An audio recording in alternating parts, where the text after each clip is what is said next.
नमस्कार, बहुत स्वागत है आप सभी का। मैं हूं आपके साथ नैना यादव और आप देख रहे हैं हमारा खास डिबेट शो पूछता है इंडिया। और आज ग्लोबल पॉलिटिक्स में एक बहुत बड़ा मैसेज गया है। मैसेज आया अमेरिका से और सीधा जाकर लगा है हमारे पड़ोसी मुल्क पाकिस्तान को। ऐसा हम क्यों कह रहे हैं बताते हैं आपको। दरअसल डोनाल्ड ट्रंप जो कभी भारत पर टैरिफ के नाम पर आंखें दिखा रहे थे, भारत को ट्रेड वॉर में घसीटने की कोशिशें कर रहे थे, आज वही डोनाल्ड ट्रंप खुद बैकफुट पर आ गए हैं। क्योंकि उन्होंने कई बार भारत को दबाने की कोशिश की, लेकिन हिंदुस्तान ये क्लियर कट मैसेज दे चुका था कि हम झुकने वाले नहीं हैं, हम काम करेंगे अपनी शर्तों पर। और इसी चीज की एक बड़ी तस्वीर पेश करने की कोशिश की गई अमेरिका की तरफ से, पाकिस्तान की तरफ से। लेकिन अब जब डोनाल्ड ट्रंप भी समझ गए कि भाई यहां पर दबाव बनाने से कुछ नहीं होगा, तो अब जो 25% का टैरिफ था वो कम कर दिया गया है। तो ये कहा जाए ट्रंप खुद बैकफुट पर हैं। जैसे ही अमेरिका भारत की तरफ झुका, पाकिस्तान टेंशन में आ गया। क्यों बताएंगे। पाकिस्तान घबराया हुआ है, पाकिस्तान में बेचैनी है, डर भी साफ तौर से नजर आता है। सवाल बार बार उनके जहन में यही कि आखिर भारत की प्रति इतनी नरमी। अमेरिका अब ये तय कर चुका है कि उसे फ्यूचर चाहिए, भविष्य चाहिए, और भविष्य का नाम है हिंदुस्तान, भारत। 140 करोड़ का मार्केट, तेजी से बढ़ती अर्थव्यवस्था, यहाँ की टेक्नोलॉजीज, यहाँ की मैन्युफैक्चरिंग यूनिट्स, यहाँ का डिफेंस ताकत। और ये समझिए भारत आज के वक्त में कोई एकमात्र देश भर नहीं है, ये स्ट्रैटेजिक पावर है। और पाकिस्तान का क्या? आज वही पुरानी फाइल, वही पुराना कर्ज, संकट और कंफ्यूजन। आखिर क्यों पाकिस्तान को टेंशन है वो भी आपको जानना चाहिए। दरअसल अमेरिका और भारत स्ट्रैटेजिक पार्टनरशिप मजबूत हो रही है, जो पहले भी मजबूत थी, लेकिन पिछले कुछ वक्त में शायद डोनाल्ड ट्रंप राह भटकते हुए नजर आ रहे थे। लेकिन जब उन्हें यह समझ आ गया कि हिंदुस्तान के साथ में दोस्ती अगर नहीं करते हैं तो उनके लिए मुश्किल का सबब बनेगा। अब समझिए भारत और अमेरिका स्ट्रैटेजिक पार्टनरशिप मजबूत है, लेकिन पाकिस्तान की जरूरी सहयोग वाली हैसियत कमजोर हो गई है। टैरिफ में नरमी है तो भारत को आर्थिक बढ़त यहां पर मिलती हुई नजर आती है। भारतीय एक्सपोर्ट को इससे और भी ज्यादा फायदा मिलेगा। पाकिस्तान का अगर एक्सपोर्ट की बात करें तो वो तो पहले से ही कमजोर था। यूएस कंपनियों का भारत में निवेश लगातार देखने को मिल रहा है। कई बड़ी कंपनीज भारत में पहले ही निवेश कर चुकी हैं और अब ये कहा जाए कि जब ये एक तरह से बैरियर हटा है तो उसके बाद में अब ये निवेश और भी ज्यादा बढ़ेगा एफडीआई के माध्यम से भी। लेकिन पाकिस्तान अब बाईपास है। कश्मीर मुद्दे पर पाकिस्तान को कम सपोर्ट मिल रहा है, ये पूरी दुनिया जानती है। भारत को हाईटेक हथियार है और पाकिस्तान पीछे। स्टेबल डेमोक्रेसी प्लस बड़ा मार्केट यानी कि हिंदुस्तान। पाकिस्तान की आर्मी डिप्लोमेसी सिंपल कमजोर है। आतंकवाद नैरेटिव में पाकिस्तान फंसता हुआ नजर आता है और अमेरिका की नाराजगी यानी कि पाकिस्तान के लिए फाइनेंशियल मुश्किलें। ये मोटे तौर पर बड़ी बातें मैंने आपको बताई। लेकिन ट्रंप का टैरिफ पर बैकफुट लेना कोई इमोशनल फैसला था क्या? तो जवाब है नहीं। दरअसल ये कहा जाए ये वक्त की जरूरत है। अमेरिका बखूबी जानता है कि अगर भारत पर ज्यादा दबाव डाला गया तो नुकसान उसका ही है, यानी अमेरिका का ही है। एप्पल जैसी कंपनी भारत में मैन्युफैक्चर कर रहा है, बोइंग भारत को बेच रहा है, यूएस कंपनियां भारत में अरबों डॉलर पहले ही लगा चुकी हैं। तो सवाल यही कि क्या अमेरिका भारत को नाराज कर सकता है? जवाब आप और हम सभी जानते हैं और उसकी कल एक जीती जागती तस्वीर भी हमने देखी। डोनाल्ड ट्रंप की तरफ से जो पोस्ट किए गए उसमें साफ वो तस्वीर नजर भी आती है। जब भारत को नाराज नहीं किया जा सकता तो अमेरिका आखिर किसे साइडलाइन करेगा? जाहिर सी बात है पाकिस्तान को। और अमेरिका ये चीज शायद बखूबी जान चुका है कि पाकिस्तान के साथ में जाने में उसको सिर्फ नुकसान है और कुछ भी नहीं। और यहीं से पाकिस्तान की दरअसल असली परेशानी शुरू हो गई है। अब कैसे मोदी की धुरंधर पारी के चलते ट्रंप ने एक तरह से सरेंडर कर दिया वो भी समझना चाहिए। भारत का जो टैरिफ है वो 25% से घटाकर कर दिया 18%।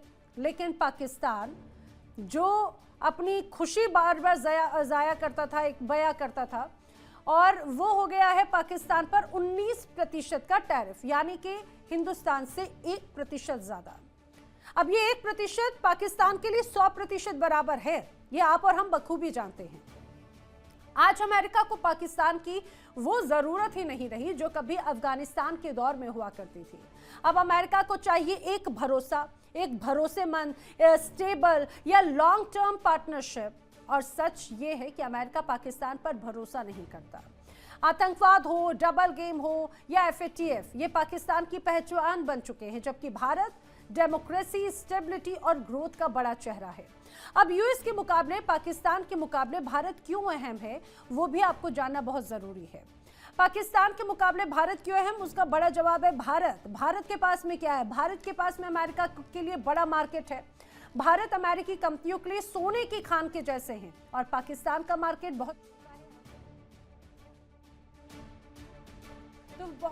इकोनॉमी ग्रोथ काफी तेज है।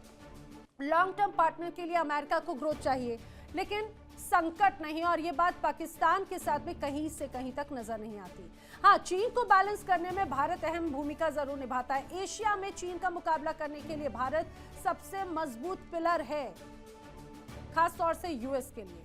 अब क्वाड का जिक्र करें, यूएस, इंडिया, जापान, ऑस्ट्रेलिया, ये जो एक क्वाड है और इसमें भारत की भूमिका बहुत ज्यादा अहम है। भारत में बार बार, जैसा मैं कह रही हूँ, स्टेबल डेमोक्रेसी नजर आती है और अमेरिका अपने नैरेटिव के हिसाब से लोकतांत्रिक साथी को ही तरजीह देता है और पाकिस्तान पर डबल गेम का शक यूएस को ज्यादा है। आतंकवाद पर पाकिस्तान की विश्वसनीयता हमेशा से सवालों में रही है। भारत से हाईटेक और डिफेंस डील्स, अरबों डॉलर के हथियार, टेक्नोलॉजी और जॉइंट प्रोडक्शन, पाकिस्तान की सैन्य अहमियत एक तरह से घटी है। तो आज की सबसे बड़ी सच्चाई ये है कि भारत अमेरिका की जरूरत बन चुका है और पाकिस्तान अब सिर्फ एक समस्या जिसे अमेरिका मैनेज करना चाहता है, साथ चलना नहीं चाहता। और इसीलिए टैरिफ पर ट्रंप एक तरह से बैकफुट पर आ चुके हैं और यही वजह है कि अब कहीं ना कहीं पाकिस्तान भी घबराया हुआ है। और इसके पीछे एक और बड़ी वजह है, जिस तरह से आतंकवाद परस्त पाकिस्तान की बड़ी भूमिका रही और यही आतंक परस्त और ये कहा जाए कि अब वादा खिलाफी या मनमानी जो एक तरीके की अपनाने की कोशिश की जाती है, उसी का नतीजा है कि बीएलए या बलूचिस्तान सुलग रहा है और पाकिस्तान की सेना और पाकिस्तान की सरकार की मुश्किलें हैं। और जब बीएलए या बलूचिस्तान में अगर चीजें अस्थिर हैं, तो चाहे बात सीपैक हो या फिर अमेरिका का इन्वेस्टमेंट, वो सभी ठंडे बस्ते में जाता हुआ नजर आता है। करेंगे चर्चा। मेरे साथ खास मेहमानों का जो पैनल है वो कनेक्ट हो रहा है। अर्थशास्त्री प्रवेश जैन मेरे साथ में कनेक्ट हो रहे हैं और मेरे साथ में पाकिस्तान से पत्रकार आफ्ताफ मुंगरी भी हमारे साथ में कनेक्टेड हैं। आपका भी बहुत बहुत स्वागत है। सबसे पहले प्रवेश जैन जी, मैं आपसे समझना चाह रही हूँ, क्योंकि बार बार ये कहा जा रहा है कि अमेरिका और भारत के साथ में एक बार फिर से जो एक बड़ी तस्वीर पेश की जा रही थी अभी टैरिफ के साथ में, सैंक्शंस के साथ में, किसी को अगर सबसे ज्यादा खुशी हो रही थी तो वो शायद पाकिस्तानी है। और मेरे साथ में, क्योंकि इस पैनल में कई बार जब मैंने चर्चा की तो वहां से प्रतिक्रियाएं भी इसी रूप में आती थी। अब जब टैरिफ कम किया गया तो चिंता भी वहीं से जताई जा रही है। ऐसा क्यों? क्या ये कहा जाए किसी की बढ़ोतरी किसी को तकलीफ दे सकती है या किसी की तकलीफ किसी को खुशी दे सकती है? क्या हमें उस पर चर्चा नहीं करनी चाहिए। हमें तो यह है कि हमें अपनी लाइन को मेंटेन रखना है। किसी की लाइन को छोटा करने से कोई मतलब नहीं है, लेकिन ये सच्चाई है, जैसा आपने बताया कि 140 करोड़ हिंदुस्तानियों की जीत है और हिंदुस्तान और अमेरिका के रिश्ते बहुत पुराने हैं, आर्थिक रिश्ते बहुत ज्यादा मजबूत हैं। हम हीरे जवाहरात हो, बासमती चावल हो, कपड़े हो, मैंगो हो, टेक्नोलॉजी हो, बहुत सारा एक्सपोर्ट करते हैं और अमेरिका की डिपेंडेंसी हमारे ऊपर है। हमारे स्टूडेंट्स भी वहां जाते हैं पढ़ने के लिए। इसके साथ साथ हमारे जो प्रोफेशनल्स हैं वो बहुत अच्छी सर्विसेज वहां दे रहे हैं। तो अगर हिंदुस्तान को अलग करके हम अमेरिका की इकोनॉमी की बात करेंगे तो अमेरिका में वो स्टेबिलिटी नहीं आ पाएगी। तो हिंदुस्तान को तो इग्नोर कर ही नहीं सकते किसी भी सूरत के अंदर। और हम लोग ये समझिए कि जब बड़ी कंपनी वहां पर अमेरिका की हिंदुस्तान में आके, जैसे एप्पल वगैरह और भी कंपनी अभी अपने इन्वेस्टमेंट कर रही है, तो जाहिर सी बात है कि वो कंपनी, उनका भी शायद प्रेशर होगा।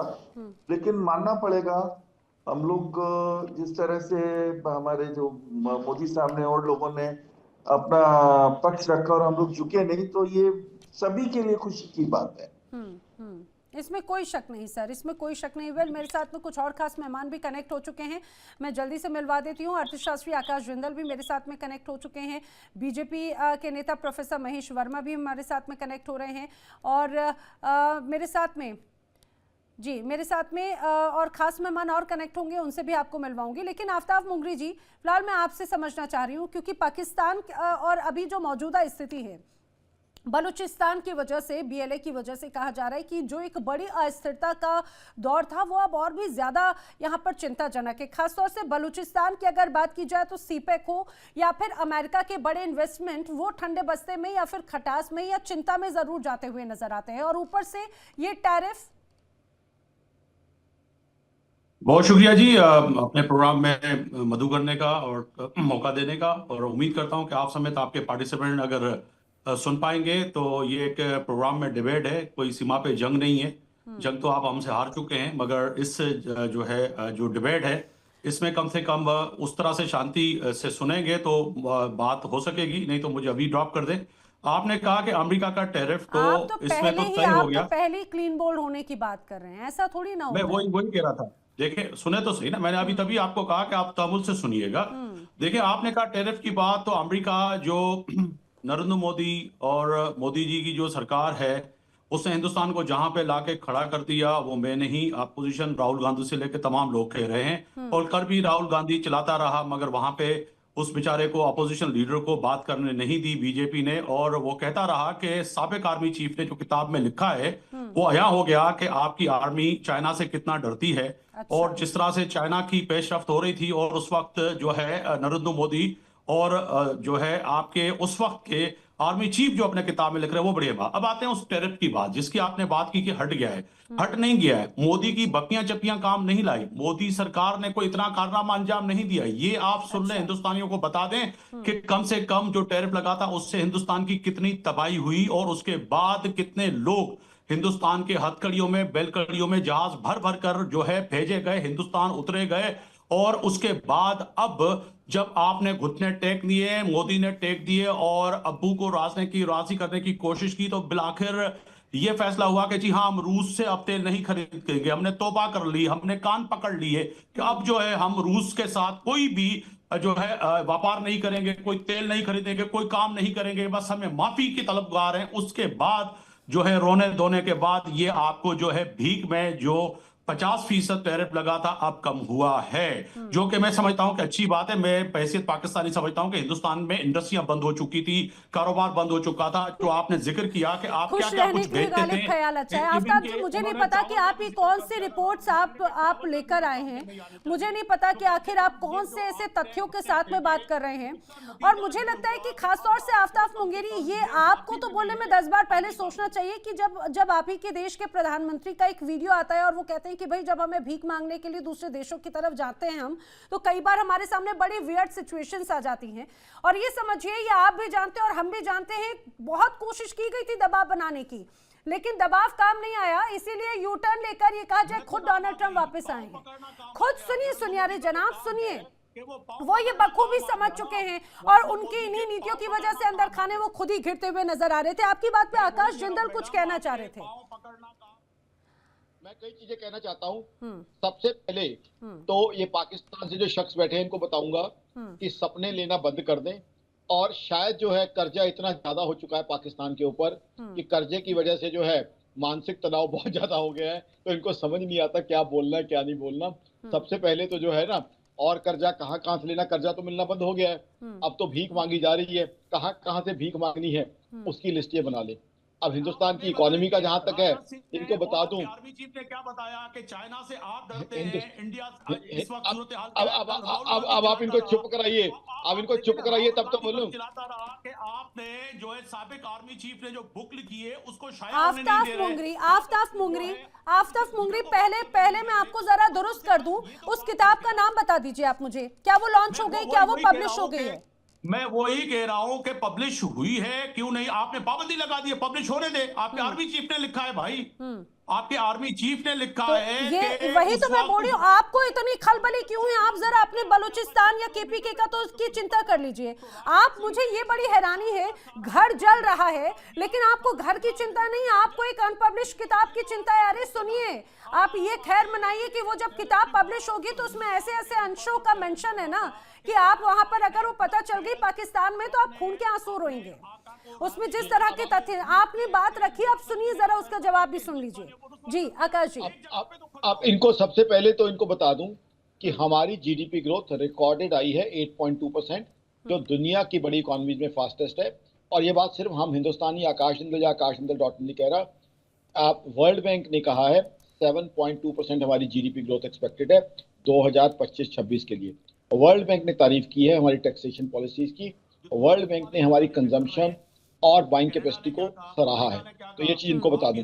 अब दूसरा, उसके बाद जो है यूएस ने जब हम पे टैरिफ लगाए उसके बाद हमारे एक्सपोर्ट यूएस को बढ़े, हमारे जो यूएस को एक्सपोर्ट जो है 22% बढ़े हैं, ये रिकॉर्डेड डेटा है, ठीक है जी। अब ये इनको ना तो जीडीपी की समझ होगी ना इनको रिकॉर्डेड डेटा की समझ होगी, तो इनका किया क्या जाए।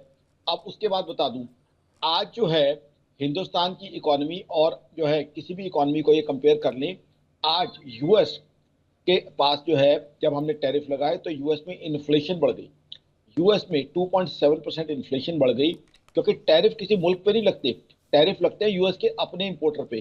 तो 2.7% इन्फ्लेशन बढ़ गई और यूएस में अनएम्प्लॉयमेंट हो गई 4.4%। तो यूएस को टैरिफ की वजह से दिक्कत हो गई थी, इसलिए यूएस ने हमारे साथ दोस्ती डाली है और यूएस के साथ हमारा व्यापार और कारोबार बढ़ेगा। अब जहां तक पाकिस्तान की बात है, इनके ऊपर तो 100% टैरिफ लगा दो, 1000% टैरिफ लगा दो, इनके पास एक्सपोर्ट करने को है क्या? तो इनके टैरिफ की तो बात करने की जरूरत नहीं है, क्या एक्सपोर्ट करते हैं? टेररिस्ट के अलावा इनके पास क्या है एक्सपोर्ट करने को? तो इनके पास तो जितना मर्जी टैरिफ लगाता रहे, इनको फर्क ही क्या पड़ता है? और कौन इनके साथ डील करता है, कौन आके यहाँ इनके यहाँ इन्वेस्टमेंट करता है? अब आप पूछ लीजिए कौन सा ग्लोबल इन्वेस्टर इनके यहाँ पिछले कई सालों से है? क्या किसी ग्लोबल इन्वेस्टर को इन्होंने देखा भी है? और जहां तक रही पाकिस्तान की खुद की बात, अभी 2 साल पहले तो हमारे पास विजुअल आए थे 1-1 किलो आटे के लिए तो सड़कों पे जंग हो रही थी खूनी। अब ये कौन सी इकोनॉमी की बात कर रहे हैं, कौन सी इकोनॉमिक मैनेजमेंट की बात कर रहे हैं? जहां तक हिंदुस्तान की इकोनॉमी की बात है, इनको और बता दूं, 4th लार्जेस्ट इकोनॉमी हम बन चुके हैं, 3rd लार्जेस्ट इकोनॉमी हम बनने वाले हैं, $5 ट्रिलियन इकोनॉमी बनने की तरफ हम बड़ी तेजी से बढ़ रहे हैं। ये डेटा इनके सामने मैं रख दूं, आज हिंदुस्तान, यूएस, चाइना, जर्मनी, जो तीनों इकोनॉमीज हमसे बड़ी हैं, उनसे कहीं ज्यादा तेजी से ग्रो कर रहा है। हिंदुस्तान की रिकॉर्डेड जीडीपी ग्रोथ है 8.2% जुलाई टू सितंबर की। यूएस की जनवरी टू मार्च की नेगेटिव जीडीपी ग्रोथ है 2025 की। जर्मनी, यूरोप की सबसे बड़ी इकोनॉमी, दुनिया की 3rd बिगेस्ट इकोनॉमी, 2023-2024 दोनों साल की जीडीपी ग्रोथ नेगेटिव है। जापान उसी क्वार्टर की जीडीपी ग्रोथ नेगेटिव है। तो हमारा मुकाबला है कहाँ? आज हमारा कॉम्पिटिटर कहाँ है? आप देखिए, टैरिफ लगने के बाद हमारा यूएस को एक्सपोर्ट बढ़ा है, उसके बाद जो है हमारा ईयू के साथ टाई अप हुआ है, मदर ऑफ ऑल डील जिसे हमने नहीं, ईयू ने कहा है मदर ऑफ ऑल डील्स हमारी हुई है। अब उसके बाद देखिए हमारी मार्केट कैपिटलाइजेशन, देखिए हमारी मार्केट कैपिटलाइजेशन में इनका कहाँ मुकाबला है? तो इसलिए जो है ये इनको आफ्ताब जी आप प्लीज, ऐसा लग रहा है आप तो क्राई बेबी बन गए हैं, जैसे पाकिस्तान की मीडिया में भी अभी यही तस्वीर नजर आ रही है, क्राई बेबी बन गए हैं। प्लीज सुनिए, जस्ट टेक अ चिल। इनको सिर्फ एक चीज पूछ लूं, इनकी मैं काफी चीजें मान लूंगा, इनको ये बता दें जीडीपी होती क्या है? भाई साहब, आपको ये पता है जीडीपी होती क्या है? डेफिसिट होता क्या है? टैरिफ होता क्या है? रेसिप्रोकल टैरिफ होता है। आप चारों में से किसी एक शब्द का मायना तो समझा दो। ऐसा नहीं आकाश जी, यहाँ पे टेस्ट नहीं लेते हैं। नहीं मतलब आफ्ताब मुंगरी जी मंझे हुए पत्रकार हैं, मैं मानती हूँ मंझे हुए पत्रकार हैं, लेकिन ऐसे टेस्ट लेना सही नहीं है। वो इन चीजों का मतलब तो जानते होंगे, क्योंकि वो दुनिया में जरूर देखते हैं, कर्जे का भी मतलब बखूबी जानते हैं। अरे आफ्ताब जी सुन तो लीजिए, ये मेल्टडाउन क्यों है? मेल्टडाउन क्यों है? जरा रुकिए प्लीज। इनको ये बताइए, इन्होंने सीपैक में अरे आप अपने मीडिया का हाल देख लीजिए। आपके अपने नेता लगातार खुद आपके खासतौर से बलूचिस्तान का जो नेतृत्व करते हैं, वो सवाल उठाते रहे हैं। हमारी तरफ भी ध्यान दे दो, आपको उनकी चिंता नहीं है। भाई हमारे नेता प्रतिपक्ष को हम देख लेंगे ना, हमारे यहाँ तो कम से कम डेमोक्रेसी है। आप ये सोचिए, आपके यहाँ अगर कोई पत्रकार या कोई नेता अगर सरकार से सवाल पूछ ले, आपके पूर्व प्रधानमंत्री तो सलाखों के पीछे हैं। आपके यहाँ डेमोक्रेसी का तो नाम दूर दूर तक नजर नहीं आता। मेरे साथ में और खास मेहमान है, प्रोफेसर महेश वर्मा भी कनेक्टेड है, retired group captain UK Devnath ji भी कनेक्टेड है। मैं महेश जी का रुक करूं, लेकिन उसके पहले यूके देवनाथ जी, आफ्ताब जी की जो चिंता है वो किस चीज की है? क्या फ्यूचर एस्पेक्ट से ये चिंता और भी ज्यादा गंभीर होती नजर आती है? सबसे महत्वपूर्ण बात तो ये कि खासतौर से एक्सपोर्ट की जो बात की जा रही थी, अब पाकिस्तान को लग रहा था कि भाई अमेरिका ने हिंदुस्तान को ज्यादा टैरिफ लगा दिया है, पाकिस्तान पे भरोसा जताया है, तो शायद उसका जो खासतौर से एक्सपोर्ट में भी टेक्सटाइल इंडस्ट्री वो थोड़ी संभल जाए। लेकिन अब अगर इंडिया एक बार फिर से एंटर करता है, और सभी जानते हैं इंडिया की मैन्युफैक्चरिंग ताकत किस रूप में है, और यही वजह है कि अमेरिका भी जानता है, और यही वजह है कि पाकिस्तान की चिंता है कि भाई उनकी टेक्सटाइल इंडस्ट्रीज जो पहले ही बहुत गर्त में है, दिवालिया ना हो जाए। नैना जी, जहां तक पाकिस्तान की बात है, देखिए भारत और पाकिस्तान का मुकाबला या कंपैरिजन करना बहुत ही अनुचित होगा। पाकिस्तान हमारे मुकाबले आजादी के बाद से ही हमेशा एक कदम पीछे रहा है। छोटा देश है, देखिए उनका क्षेत्रफल हमारा 1/6 है, उनकी आबादी हमारी आबादी से 1/5 है, उनके टोटल नेशनल रिसोर्सेज भी हमसे बहुत कम है। सबसे बड़ी बात है कि पाकिस्तान हमेशा यकीन करता रहा है कि फौज के भरोसे, आतंकवादियों के भरोसे ही देश को चलाएगा, जबकि भारत में आजादी के बाद से ही हमने दूसरा रास्ता किया। हमने IIT बनाए, IIM बनाए, एम्स बनाए। सबसे बड़ी बात है, दुनिया भर में हमारे जो डॉक्टर्स, इंजीनियर्स हैं वो गए, उनका वहाँ दबदबा है। मैं कहता हूँ कि अभी भारत और अमेरिका का व्यापार तो $130 बिलियन का होता है।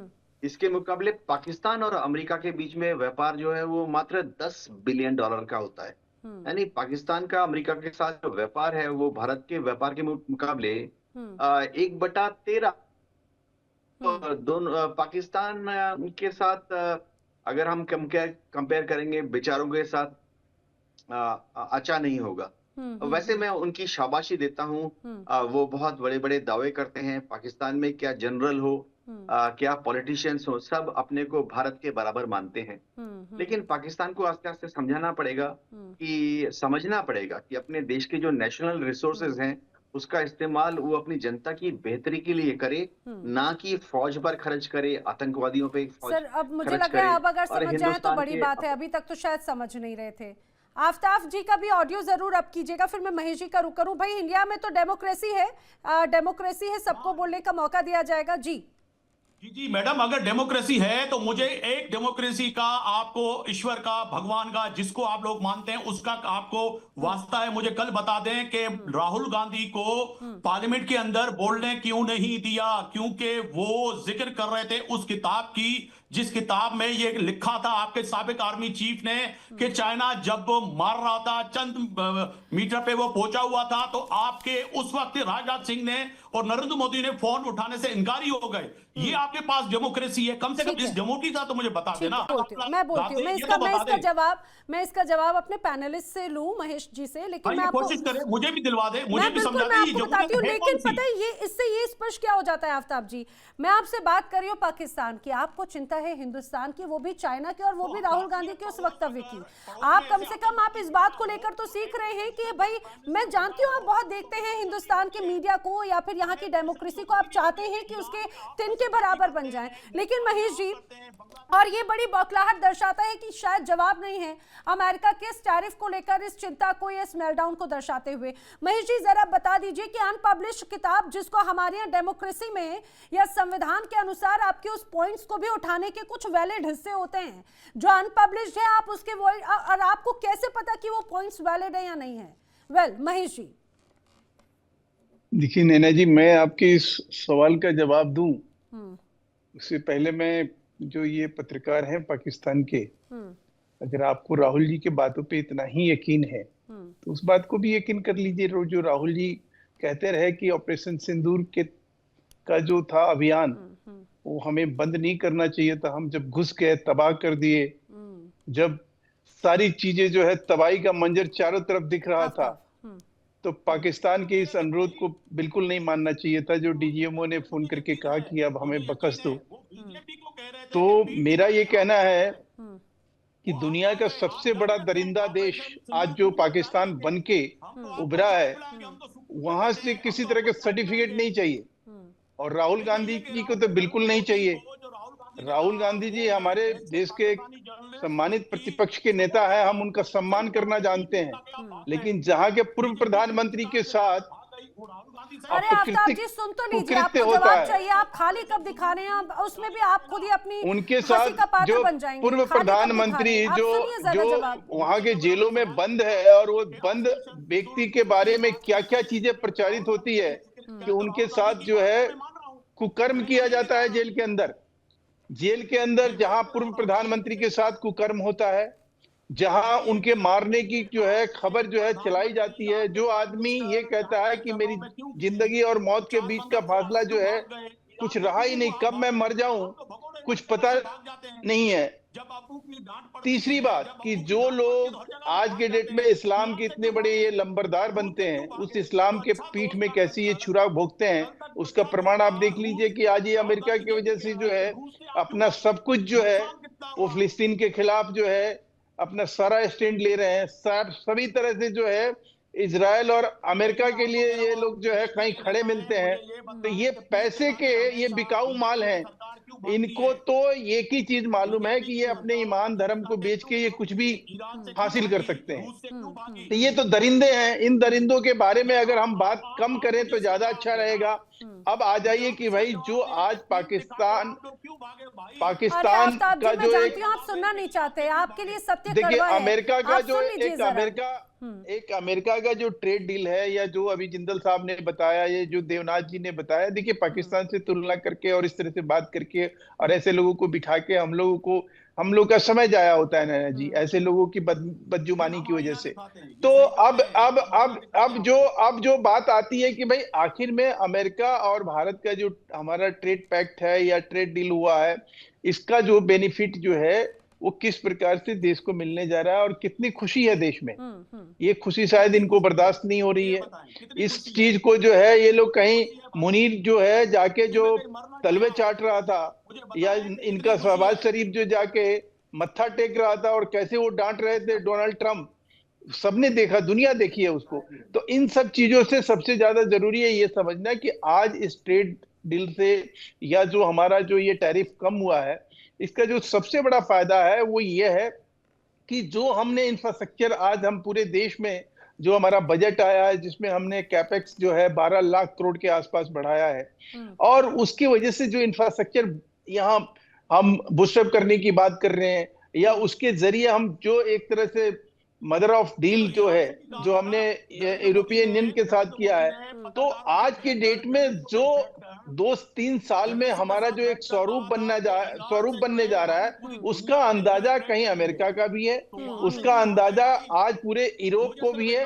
पूरे पश्चिमी देश ये देख रहे हैं कि किस प्रकार से जो है भारत की अर्थव्यवस्था जो है बूम अप कर रही है, किस प्रकार से भारत अपनी अर्थव्यवस्था की किस मजबूती के और बात है जी, बड़ी डील की बात है। महेश जी मैं वापस आऊंगी, लेकिन आफ्ताब जी पता है सबसे बड़ी दिक्कत क्या है? आप सच नहीं सुनना चाहते। आपको अभी महेश जी ने कितने प्रॉपर तरीके से बताया कि डील के बाद में क्या इंपैक्ट, टैरिफ के बाद में क्या इंपैक्ट, लेकिन आपने वो चीज सुनी नहीं, आप तथ्यों को सुनना नहीं चाहते। आपके मेहमान समझाते हैं कि ईरान से आप लोग क्यों भाग गए, बीजेपी की सरकार क्यों भाग गई वहां पे अरबों। अरे ईरान में कौन सी बीजेपी की सरकार थी जनाब? ईरान में कौन सी? महेश जी आपने ईरान में सरकार बना ली, हमें जानकारी तक नहीं रही, बताइए।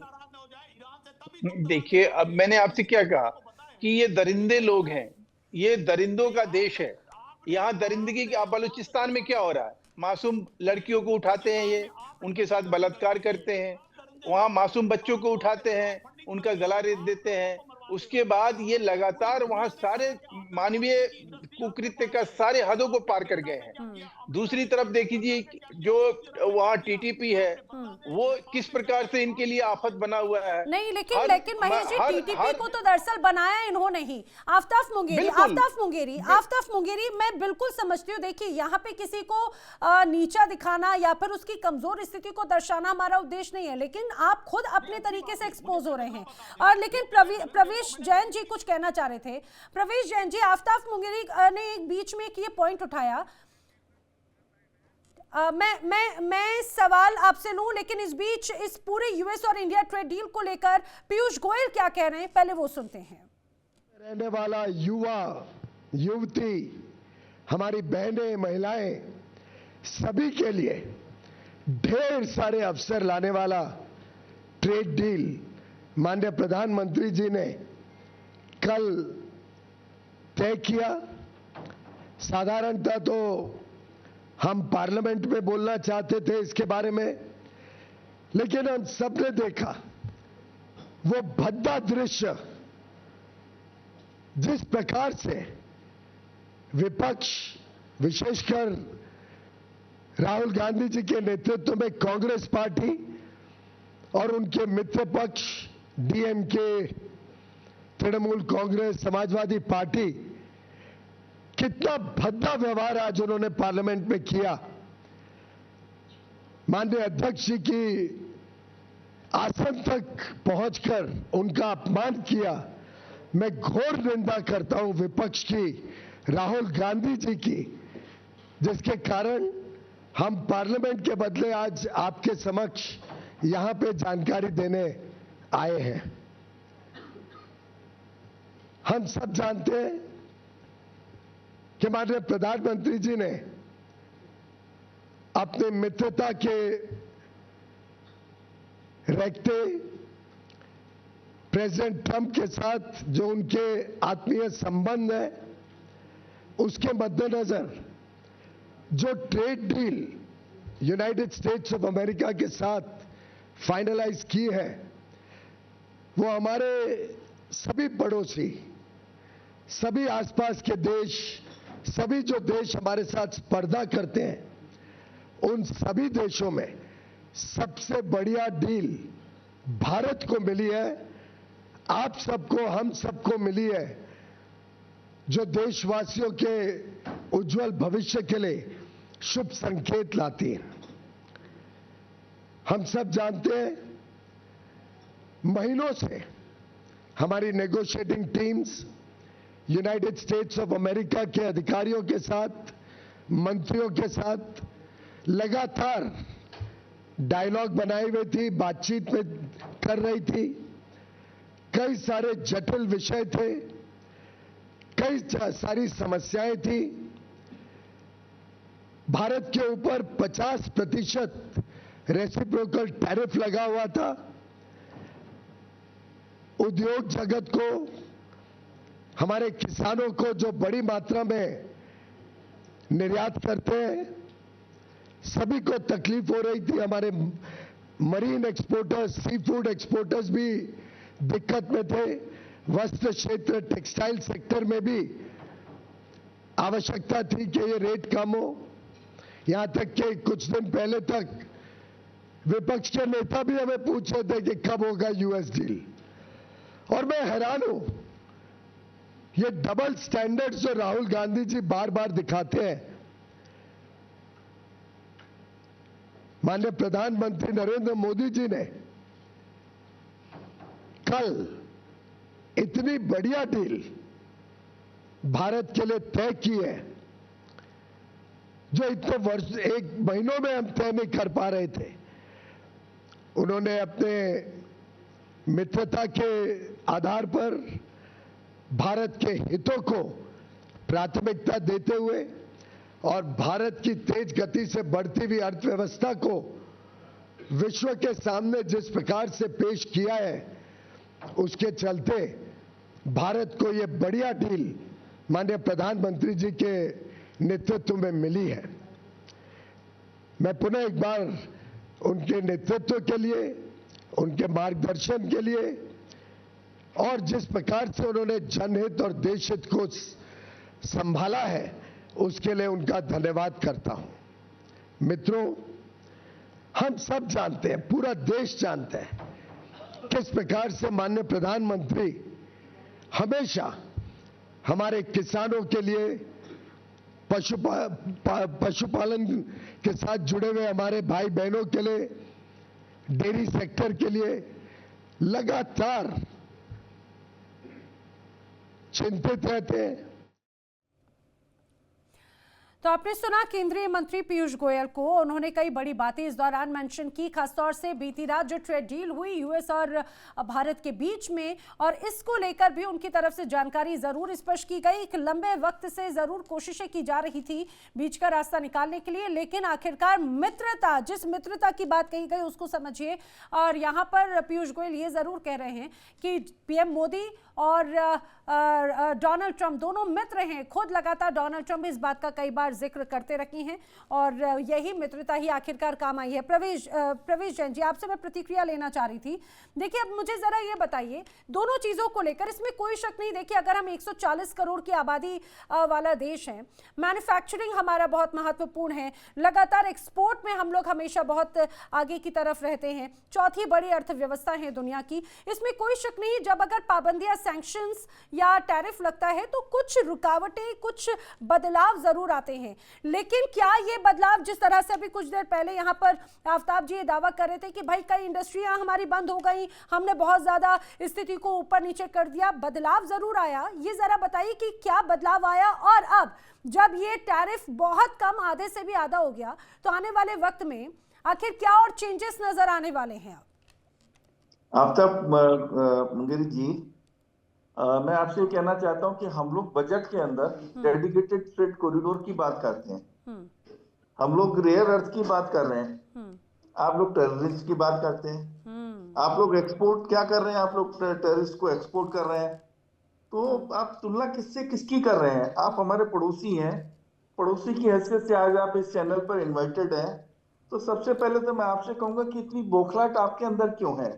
एक एक हिंदुस्तानी हमारे देश के प्रति कर्तव्यनिष्ठ है और हम टेररिस्ट को कतई बर्दाश्त नहीं करते और नहीं करेंगे। आप ईरान से क्यों भागे? मुझे ये जवाब दे दे। ईरान से क्यों भागे? मुझे ये जवाब दे दे। ईरान से क्यों? आप पहले मेरी बात सुनिए, आप पहले पूरी प्रिपरेशंस के साथ आइए। आपको चैनल ने अगर बुलाया, इंडिया पर आप प्रसारित हो रहे हैं, तो इसका ये तात्पर्य नहीं कि आप कुछ भी यहाँ पर आएंगे और आप बकना शुरू कर सकते हैं। मुझे ये बताए ना, ये दो सवाल मुझे जवाब दे दें, दो सवाल कि अब्बू को राजी करने के लिए ईरान से भागे, आप दूसरा जो है रूस से भागे, तभी अब्बू राजी हुआ। मुझे ये जवाब दे दे, बस बात खत्म हो गई। हम लोग भागते नहीं, हम लोग अपनी अस्मिता को जीवित रखते हैं, हम लोग सम्मान के साथ बात करते हैं, हम लोग घुटने नहीं टेकते। आपके प्रधानमंत्री अमेरिका में जाके घुटने टेकते होंगे, हम लोग बिल्कुल स्वाभिमान के साथ बात करते हैं। तो इसलिए इस तरह की आप बयानबाजी मत करिए। जवाब दे दे, अब्बू को राजी क्या किया? मुझे इतना जवाब दे दे, अब्बू को डोनाल्ड ट्रंप को राजी अरे कैसे आफ्ताब किया? जी, जरा तय कर लीजिए। देखिए, फादर विल बी फादर, और आप भी बखूबी जानते हैं, भारत, आपके अब्बू तो भारत ही हैं।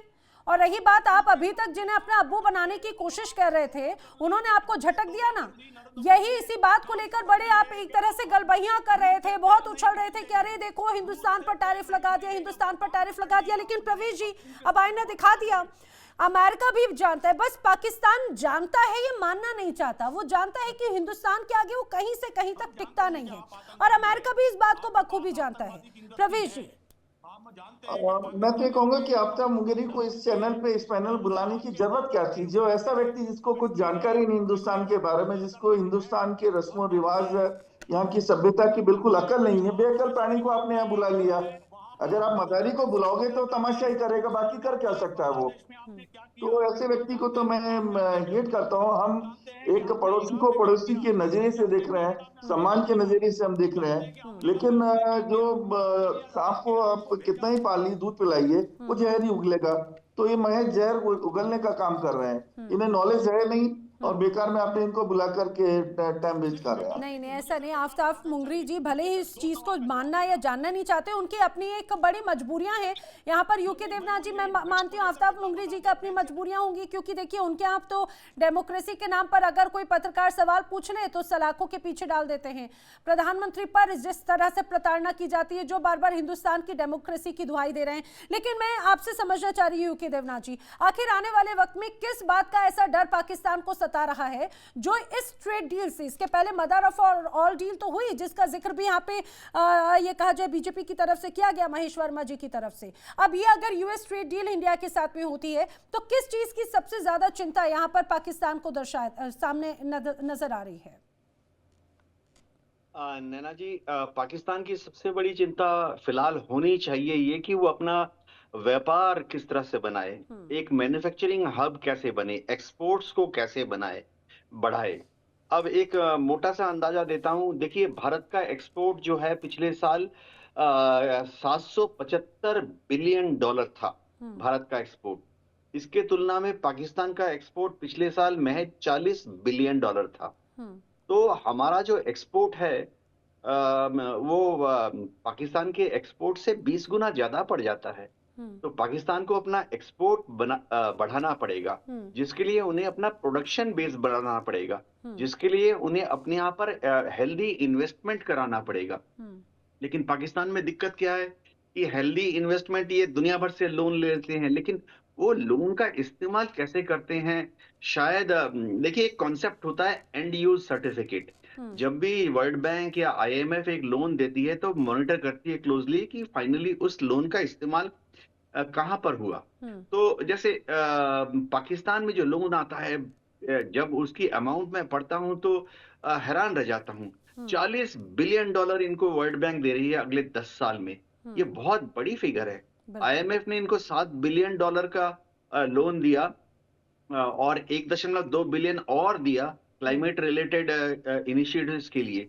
और ये जो 7 बिलियन डॉलर का IMF का लोन था, ये रोल ओवर लोन दिया गया है इनको पुराना लोन चुकाने के लिए। तो अभी पाकिस्तान की इकोनॉमी चल कैसे रही है? चीन से कुछ मदद मिल जाती है, सऊदी अरेबिया से कुछ खैरात मिल जाती है, UAE में जब भी इनके प्राइम मिनिस्टर जाते हैं UAE में, या इनके आर्मी चीफ भी काफी पावरफुल हैं, वो सऊदीया जाते हैं, UAE जाते हैं, कुछ मिलियन रुपीस या कुछ बिलियन रुपीस ले जाते हैं। तो पाकिस्तान को अगर अपनी इस खराब आर्थिक हालत से निकलना है, इन्फ्लेशन वहां पर जब भी देखिए 20%, 30%। वैसे आफ्ताब जी अभी तक तो हर चीज को लेकर प्रतिक्रिया दे रहे थे, आपने तो उनको निशब्द कर दिया, एकदम आपने क्लीन बोल्ड कर दिया। अब शायद उनके पास में जवाब भी नहीं होगा। अभी तक लगातार वो कुतर्क करने की कोशिश कर रहे थे। आफ्ताब जी की अगर मैं प्रतिक्रिया लेना चाहूँ वो भी जरूर लूंगी, लेकिन यूकी देवनाथ जी, आपने कहा कि पाकिस्तान को इस वक्त एक और चीज पे जरूर चिंता जाहिर करनी चाहिए, उसके अंदरूनी मसलों पर, किस तरह से जो उसने हमेशा बर्बरता की बलूचिस्तान में, और यहाँ पर एक बार फिर बड़ा स्वरूप जो नजर आता है, कई दशकों का सबसे विध्वंसक स्वरूप नजर आता है, और पाकिस्तान इसे कभी स्वीकार नहीं करेगा। बलूचिस्तान के रेयर अर्थ मिनरल्स के नाम पर उसने बड़ा पैसा लिया, दुनिया से बड़े इन्वेस्टमेंट्स लिए, लेकिन वहां पर जनता को कुछ नहीं मिला। यूके देवनाथ जी। नैना जी, जब कोई देश आगे बढ़ता है तो जाहिर बात है कि पूरे देश को मिलकर आगे एक साथ बढ़ना पड़ता है। पाकिस्तान में जरा कुछ प्रैक्टिकली दिक्कतें आ गई।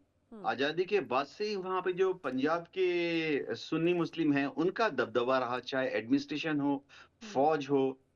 तो हुआ क्या कि जितनी रिसोर्स मोबिलाइजेशन होती है, रेवेन्यू जनरेशन होती है, वो ज्यादातर माइग्रेट कर जाती है पंजाब की तरफ या पाकिस्तान की आर्मी की तरफ। अब जैसे हम बलूचिस्तान का नाम ले रहे हैं, बलूचिस्तान की क्षेत्रफल पाकिस्तान की क्षेत्रफल का 46% है, लेकिन इसके मुकाबले अगर आप देखेंगे बलूचिस्तान में पाकिस्तान का इन्वेस्टमेंट बहुत ना के बराबर रहा है। एक ही इन्वेस्टमेंट इन्होंने बलूचिस्तान में किया है कि सीपेक जब इन्होंने रास्ता बनाया चीन की मदद से, 65 बिलियन डॉलर खर्चा हुआ। चीन के शिनजियांग प्रोविंस से इन्होंने बलूचिस्तान के ग्वादर तक सड़क बनाई, लेकिन हुआ क्या आखिर में? लोगों की जमीनें ले ली गई। ग्वादर पोर्ट बनाने के लिए वहां पर जो इनका जमीन लिया गया है, प्रॉपर मुआवजा नहीं दिया गया। ग्वादर में एक इंटरनेशनल एयरपोर्ट बनाने की कोशिश की, लेकिन इंटरनेशनल एयरपोर्ट जो ग्वादर के पास बना है, उसमें काम करने वाले सब कौन है? सिंध से आते हैं, पंजाब से आते हैं। जो लोकल लोग हैं वो सिर्फ मजदूरी का काम कर रहे हैं। तो इससे अशांति बहुत ज्यादा बढ़ रही है। सबसे बड़ी बात है इसका जो सबूत है, हमने लास्ट 3-4 दिनों में देखा, पाकिस्तान में अब लास्ट 3-4 दिन से 10-10, 12-12 बम धमाके हुए हैं बलूचिस्तान में। की जनता जो है वहां की, उसकी आप कम से कम उसकी आवाज उठाने लायक तो रहेंगे। कैनेडियन गवर्नमेंट में आपकी वीजा पे पाबंदी लगा दी, आपने क्या कर रहे हैं यहाँ पे? क्या आफ्ताब मुंगेरी, आप ना मुंगेरी के हसीन सपने देखते हैं और कुछ नहीं। आप बार बार सुनिए, खालिस्तान का जिक्र कर रहे हैं ना, आप दे दीजिए अपने, आप पंजाब प्रांत दे दीजिए पाकिस्तान का, इतना ही ज्यादा आपको बड़ी चिंता उनकी सता रही है तो। और रही बात, अगर आप पाबंदियों की बात करें तो जिन्हें आप पाकिस्तान और अमेरिका की जो बात कर रहे थे, भाई अमेरिका ने आपको अभी रेयर अर्थ मिनरल को लेकर एक सेमिनार है, आपको इनवाइट तक नहीं किया। बहुत खुश करने की कोशिश कर रहे थे महेश वर्मा नैना जी, अमेरिका को हर स्तर पे खुश करने की कोशिश की जा रही थी, लेकिन अमेरिका ने पूरी तरह से झटक दिया और अभी भी बार बार कभी खालिस्तान का जिक्र करके, कभी किसी चीज का, अरे पंजाब का आपका भी हिस्सा है, आप दे दीजिए। हमारे यहाँ के, हमारे पंजाब प्रांत के तो जो किसान हैं, जो यहाँ के लोग हैं, बड़े खुश हैं, बड़े समृद्ध हैं। देखिए नैना जी, ये तो सर्वविदित है, ये दुनिया जानती है कि दुनिया भर में लोग जो है विश्वविद्यालय खोलते हैं, कॉलेज खोलते हैं, हॉस्पिटल खोलते हैं, अपने मुल्क के जो नागरिक हैं उनकी सुविधाओं को बढ़ाने के लिए, उनको कहीं सामाजिक सुरक्षा मिलती है। पाकिस्तान के लोगों को क्या दिया जाता है? पाकिस्तान में क्या खोला जाता है? लश्कर ए तैयबा, मुजाहिदीन, टेरर कैंप, मदरसे, वहां इसके अलावा और कुछ नहीं खोला जाता है। 35 लाख रुपया एक पाकिस्तानी के ऊपर आज कर्जा है। 35 लाख रुपया एक पाकिस्तानी के ऊपर आज कर्जा है। 90 लाख करोड़ के कर्ज का डूबा हुआ ये देश किसी क्षण जो है ना, ये अपने आप को जो है कंगाल या दिवालिया घोषित किया जा सकता है। अगर इसकी आज कहीं कैपेसिटी की बात करें तो जिस तरह का ये यहाँ पे एक माहौल बना हुआ है, दुर्भाग्य से ये हमारे पड़ोसी हैं। हम कभी नहीं चाहेंगे कि ये इसकी हालत वैसी हो जाए जो अभी अफगानिस्तान की कमोबेश पहले थी। अफगानिस्तान से भी बदतर स्थिति में पाकिस्तान रहेगा, ये तय है, क्योंकि यहाँ पर कुछ भी तरक्की तब तक संभव नहीं है जब तक कि यहाँ से टेररिज्म खत्म ना हो। टेररिज्म जो है यहाँ का मेन जो है वो धंधा पानी है। उस धंधे पानी को जब तक आप खत्म नहीं करोगे तब तक आपका भला नहीं हो सकता। अब ये आंख के अंधे टेररिज्म की बात है ना, तो ये यूएस या तमाम ऐसे दुनिया के अलग अलग देश बखूबी जानते हैं कि यही एक तरह से आतंक परस्ती पाकिस्तान की जो एक छवि रही, इस वजह से लोग उसके साथ में जुड़ना चाहे तो भी नहीं जुड़ना चाहते, क्योंकि वो जानते हैं उन्हीं के लिए मुश्किल वाले हालात हैं। अच्छा आफ्ताब मुंगरी, आप कंटिन्यूसली इस बात को बीच बीच में दोहरा रहे थे, मुझे इस बात को भी जरा समझाइए। आप बार बार डेमोक्रेसी की बात करते हैं, अरे आपका देश 78 साल से ज्यादा का वक्त हो चुका है आजाद हुए या बने हुए, अभी तक कितनी बार आपका कोई भी प्रधानमंत्री 5 साल पूरे कर पाया हो? आप किस नाम से दुनिया के सामने जाते हैं डेमोक्रेसी की? और आपके यहाँ डेमोक्रेसी के नाम पर आखिर कौन सरकार चलाता है? जनता को कौन चलाता है? आपके सेनाध्यक्ष, आपकी सीडीएस? आरएसएस के दल का कब्जा पार्लियामेंट में नहीं होता, आरएसएस के गुंडों का कब्जा पार्लियामेंट में नहीं होता। यहाँ जमहूरियत है, वहां यहाँ पर अपोजिशन लीडर बात करता है, राहुल गांधी की तरह, जो आपके इतना ज्यादा खौफ बात कर रहे थे ना कि वहां पर जिस तरह से काबिज होते हैं गुंडे आरएसएस के, इस तरह से हमारे यहाँ नहीं होता। हमारे यहाँ पाकिस्तान में ऐसा हरगिज नहीं होता कि वजीर आजम। मुझे एक बात बताइए, आपको आरएसएस का इतना खौफ होता है तो आप ही पाकिस्तानी लोग अपने नहीं आपके मुंह में जुबान नहीं होते हैं। आप लोग जब वहां बहन बेटियों के बलूचिस्तान में एक मुसलमान बहन बेटियों का इज्जत लूटा जाता है, मासूम बच्चियों के साथ बलात्कार करते हैं आपके पाकिस्तानी आर्मी, तब आप कुछ नहीं बोलते हो। क्यों नहीं बोलते हो भाई? वो क्या मुसलमान नहीं है? उनका कोई इस्लाम से लेना देना नहीं है। आप एक इस्लामिक रिपब्लिक हो, आपका कुछ तो फर्ज बनता है ना।